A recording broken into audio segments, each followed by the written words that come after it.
Hi everyone, welcome back to Adda 24/7। बहुत बहुत स्वागत है आपका आज के स्पेशल सेशन में, जिसमें हम डिस्कस करने वाले हैं बजट 2025 से जुड़ी सारी इन्फॉर्मेशन।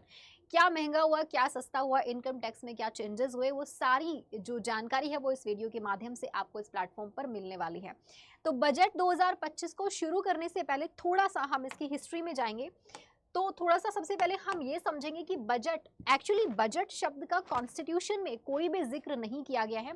कॉन्स्टिट्यूशन के अंदर एक आर्टिकल दिया है, आर्टिकल 112 की बात करें, जिसमें फाइनेंशियल एनुअल स्टेटमेंट दिया गया है। और बजट ये जो आता है हर साल जो पेश किया जाता है, तो ये पेश करते हैं फाइनेंस मिनिस्टर। इस बार निर्मला सीतारमण जी ने जो बजट पेश किया है, तो निर्मला सीतारमण ये 8th कंजिक्यूटिव इनका बजट है जो इन्होंने पेश किया है, यानी कि 8th टाइम्स इन्होंने बजट पेश किया है। इनका जो पहला बजट आता है 2019 के अंदर। जब 2019 में पहला बजट था तो इनकी जो स्पीच थी वो लॉन्गेस्ट स्पीच थी। इस बार की बात करेंगे 2025 में, जब इन्होंने बजट पेश किया है आज 1 फरवरी को, तो इनकी जो स्पीच रही है वो गाइज 1 घंटे और 17 मिनट्स की स्पीच रही है, यानी कि 77 मिनट्स की इनकी स्पीच थी। और अगर हम ये बात करें कि पूरे वर्ल्ड में पहली बार फर्स्ट बजट कब आता है पूरे वर्ल्ड की, अगर हम बात करें तो ये 1760 के अंदर आया था, और कंट्री हो जाएगी इंग्लैंड, जिसने सबसे पहला अपना बजट पेश किया। लेकिन अगर हम इंडिया की बात करें तो इंडिया में ये 1860 में पहली बार बजट आता है, जिसको पेश किया था ब्रिटिशर जेम्स विल्सन ने इसको पेश किया था। लेकिन आफ्टर इंडिपेंडेंस 1947 के बाद पहली बार जो बजट आता है आफ्टर इंडिपेंडेंस, हमारे देश की आज़ादी के बाद, तो हमारे जो फाइनेंस मिनिस्टर थे जिनका नाम था R.K. षणमुखम शेट्टी जी, तो इन्होंने बजट पेश किया था और ये फर्स्ट फाइनेंस मिनिस्टर बने जिन्होंने बजट पेश किया है। Nirmala Sitharaman 8th times budget पेश करने के बाद ये बन चुकी हैं लॉन्गेस्ट सर्विंग जो फाइनेंस मिनिस्टर जिन्होंने बजट पेश किया। हालांकि इससे पहले मोरारजी देसाई ने 6 बार लगातार बजट पेश किया है, तो इन्होंने पिछले बार ही इनको पीछे छोड़ दिया था। एक और इम्पॉर्टेंट चीज आपको यहाँ पर ये याद रखनी है गाइस कि निर्मला सीतारमण जी ने जब बजट पेश किया तो इन्होंने जो साड़ी पहनी थी, देखो एग्जामिनर ये क्वेश्चन भी आपसे पूछ सकता है कि इन्होंने जो साड़ी पहनी थी तो वो उसके ऊपर मधुबनी आर्ट थी, मधुबनी पेंटिंग। तो इनकी जो साड़ी है वो याद रखिएगा कि मधुबनी पेंटिंग, जो कि बिहार की ये बहुत ही फेमस पेंटिंग है और इसको जीआई टैग भी मिला हुआ है। तो ये एक इम्पॉर्टेंट चीज़ है जो आपसे यहाँ पर पूछी जा सकती है कि इन्होंने जो साड़ी पहनी है एक्चुअल में वो इन्होंने कौन सी पेंटिंग की साड़ी पहनी है, तो जिसमें इन्होंने यहाँ पे ट्रिब्यूट दिया है दुलारी देवी को, ट्रिब्यूट क्योंकि उनका नाम जुड़ा हुआ है मधुबनी पेंटिंग के साथ में। चलिए अब हम आते हैं मुद्दे पर कि इस बार का जो बजट आया है इसमें क्या क्या हाइलाइट्स रहे हैं। तो क्या क्या हाइलाइट्स रहे उन सारी चीज़ों को जानेंगे हम एक एक करके यहाँ पर। सबसे पहले देखो यहाँ पर जो एमएसएमईज के लिए क्रेडिट कार्ड, यहाँ पे बोला जा रहा है कि उद्यम पोर्टल पर पंजीकृत जो एमएसएमईज के लिए 5 लाख रुपए की जो सीमा हुआ करती थी क्रेडिट कार्ड की, और अब उसको पहले वर्ष में बोला जा रहा है कि 10 लाख कार्ड जो है वो जारी किए जाएंगे, यानी कि जो लिमिट है इसको भी इंक्रीज कर दिया गया है एमएसएमईज के लिए। आईआईटी के अंदर क्षमता में विस्तार किया जाएगा। 2014 के बाद से शुरू किए गए 5 आईआईटी में 6,500 और छात्रों को शिक्षा की सुविधा प्रदान करने के लिए अतिरिक्त बुनियादी ढांचे का निर्माण किया जाएगा। और मेडिकल के क्षेत्र में आप देखोगे तो अगले साल मेडिकल कॉलेज और हॉस्पिटल्स में 10,000 एडिशनल सीटें जोड़ी जाएंगी, जिससे कि अगले 5 सालों में सीटों की संख्या 75,000 हो जाएगी। बिहार के अंदर थोड़ा ज़्यादा फोकस किया गया है, मैं बिहार के पॉइंट्स आपको अलग से हाईलाइट करके बताऊंगी। इसके अंदर सबसे जो आप लोगों के अंदर उत्सुकता है जानने की कि क्या सस्ता हुआ है, तो मोबाइल फ़ोन यहाँ पे सस्ते होंगे। सरकार ने मोबाइल फ़ोन बैटरी उत्पादन के लिए टैक्स में छूट दी है। कैंसर समेत 36 जो लाइफ सपोर्ट जो मेडिसिन होती हैं, दवाइयाँ होती हैं, उनको भी सस्ता किया जा रहा है। जो इलेक्ट्रिक व्हीकल्स है वो भी सस्ते होंगे, इनकी बैटरी पर टैक्स को कम किया जाएगा। विदेश से आने वाली फ्रोजन फिश पेस्ट को भी सस्ता किया जा रहा है। इसी के साथ देखोगे लेदर का जितना भी सामान है उसके ऊपर भी छूट मिलेगी। कैंसर समेत 36 लाइफ सपोर्ट टूल्स हो गए, कपड़ा, एलईडी टीवी सस्ता होगा, mobile, lithium battery and electric vehicles. ये सारी चीज़ें हैं जिनमें आपको थोड़ा टैक्स में छूट देखने को मिलेगी, जिनमें आपको थोड़ा सा आप ये कह सकते हैं कि हाँ ये चीज़ें हैं जो कि सस्ती हुई हैं।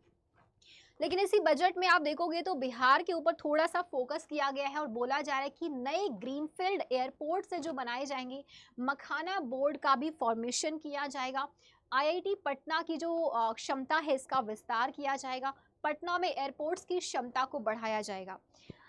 तो ये कुछ यहाँ पे नहर परियोजना है, इसके लिए भी बात की गई है इस बजट में 2025 के लिए। किसानों के लिए क्या किया गया, तो किसानों की बात करेंगे। पीएम धन धान्य योजना की शुरुआत की जाएगी किसानों के लिए। दालों की पैदावार को बढ़ाने के लिए मिशन मोड पर काम करेगी सरकार। सरकार तुअर दाल, उड़द, मसूर की 4 साल तक की एमएसपी पर खरीद करेगी। मखाना बोर्ड बनाने का फैसला बिहार के किसानों को बड़ा फायदा देने वाला है। इसके अलावा किसानों के लिए किसान क्रेडिट कार्ड की जो लोन की सीमा है इसको भी बढ़ा दिया गया है, यानी कि जो किसानों को लोन दिया जाता है इसके जो लिमिट है इसको भी इंक्रीज कर दिया गया है। यूरिया के 3 बंद पड़े जो प्लांट है उनको एक बार फिर से शुरू किया जाएगा। यही आप देखोगे तो जल जीवन मिशन को कुल परिव्यय में वृद्धि के साथ 2028 तक बढ़ाया जाएगा। शहरी चुनौती, शहरों के अंदर जो विकास केंद्र के रूप में शहरों का जो पुनर्विकास है जल एवं स्वच्छता को लेकर के, तो 1 लाख करोड़ की शहरी चुनौती निधि की घोषणा की गई है, जिसमें कि 2025-26 के लिए आप देखोगे 10,000 करोड़ रुपए अलॉट किए गए हैं। यहाँ पर इतना इन्वेस्टमेंट किया जाएगा। और मरीन डेवलपमेंट के लिए 25,000 करोड़ रुपए का यहाँ पे मंजूरी मिली है कि मरीन डेवलपमेंट भी होगा। और इसके अलावा सभी जिला अस्पतालों के अंदर भी डे केयर सेंटर जो है वो ओपन किए जाएंगे, जो कि लगभग 200 सेंटर ओपन किए जाएंगे। जो आंगनवाड़ी सेंटर्स होते हैं गांव के अंदर आप देखोगे तो वहां पर न्यूट्रिशन हेल्प के लिए भी लागत मानदंडों को उचित रूप से बढ़ाया जाएगा। तो अटल टिकरिंग लैब की बात करें, अगले 5 सालों में सरकारी स्कूल में 50,000 अटल टिकरिंग लैब्स हैं जो कि एस्टेब्लिश की जाएंगी। इसके अलावा आप देखोगे तो यहाँ पे भारतीय भाषा पुस्तक योजना लेकर आएंगे, और जिसके अंदर डिजिटल चीज़ों को डिजिटल किया जाएगा। स्कूल और हायर एजुकेशन के लिए, स्कूली और जो हायर एजुकेशन है इसके लिए डिजिटल रूप में भारतीय भाषा की किताबें अवेलेबल कराई जाएंगी। कौशल विकास के लिए उत्कृष्टता केंद्र हो गए, शिक्षा के लिए काफ़ी काम कर रहे हैं, जैसे कि आर्टिफिशियल इंटेलिजेंस में उत्कृष्टता केंद्र की स्थापना 500 करोड़ रुपए की कुल परिव्यय से की जाएगी। पीएम स्वनिधि बैंकों से ऋण में वृद्धि होगी, 30,000 रुपए की सीमा के साथ यूपीआई से जुड़े क्रेडिट कार्ड और क्षमता निर्माण सहायता के साथ योजना को एक नया रूप दिया जाएगा। इसके बाद बात करेंगे यहाँ पर इसी के अंदर आप देखोगे तो जो कुछ मेन इंपॉर्टेंट पॉइंट्स है गाइस जो आपके एग्जाम प्रोस्पेक्टिव से, वो बस मैं आपको बता देती हूँ। ज्ञान भारतम मिशन, जितने भी एजुकेशनल इंस्टीट्यूशंस हैं, म्यूजियम्स हैं, लाइब्रेरीज हो गई, या फिर आप कहेंगे प्राइवेट जो संग्रहकर्ताओं के साथ जो पांडुलिपि विरासत के सर्वेक्षण, दस्तावेजीकरण और संरक्षण के लिए ज्ञान भारतम मिशन की घोषणा की गई, जिसके अंतर्गत 1 करोड़ से अधिक पांडुलिपियों को शामिल किया जाएगा इसके अंदर। इंश्योरेंस सेक्टर में एफडीआई की बात करें तो बीमा क्षेत्र में एफडीआई सीमा उन कंपनियों के लिए 74% से बढ़ाकर इसको 100% तक किया जाएगा जो अपना पूरा प्रीमियम भारत में ही इन्वेस्ट करती हैं। प्रधानमंत्री धन धान्य कृषि योजना मैंने आपको बताया अभी कि इसके अंदर आप देखोगे 1.7 करोड़ ऐसे किसान हैं जिनको लाभ मिलने वाला है। 100 जिलों को इसके अंदर शामिल किया गया है। और बिहार मखाना बोर्ड के बारे में हमने बात की, इसको भी एस्टेब्लिश किया जा रहा है। तो इसके अलावा आप देखोगे केसीसी के माध्यम से बढ़ाया जाएगा लोन में जो किसानों को जो ऋण दिया जा रहा था उसकी जो सीमा है अब उसको बढ़ाया जा रहा है। केसीसी के माध्यम से दिए गए ऋण की जो सीमा पहले 3 लाख थी, अब इसे बढ़ाकर 5 लाख रुपए किया जाएगा। असम के अंदर एक यूरिया प्लांट बनाया जा रहा है। असम के नामरूप के अंदर 12.7 लाख मीट्रिक टन का वार्षिक क्षमता वाला एक प्लांट है जिसको स्थापित किया जाएगा। स्टार्टअप्स के लिए फंड ऑफ फंड्स, विस्तारित दायरे और 10,000 करोड़ रुपए के नए योगदान के साथ एक नया फंड ऑफ फंड्स जो है इसको भी एस्टेब्लिश किया जाएगा। तो ये सारी चीज़ें मेक इन इंडिया प्रोजेक्ट पर भी यहाँ पे अलग से आया है कि मेक इन इंडिया प्रोजेक्ट को भी आगे बढ़ाना है, और इसके लिए एमएसएमई जो सेक्टर्स होंगे उनमें भी विनिर्माण मिशन की घोषणा की गई है। फुटवियर और लेदर के ऊपर आप देखोगे तो खास फोकस किया गया है भारत के अंदर फुटवियर और लेदर सेक्टर के अंदर प्रोडक्टिविटी कॉम्पिटिटिवनेस को बढ़ाने के लिए एक फोकस उत्पाद योजना की घोषणा की गई है, जिसमें कि 22 लाख लोगों को रोजगार मिलेगा, 4 लाख करोड़ रुपए का जो कारोबार होगा और 1.1 लाख करोड़ रुपए से भी ज्यादा का यहाँ पर इन्वेस्टमेंट एक्सपोर्ट है जो कि देखने को मिलेगा।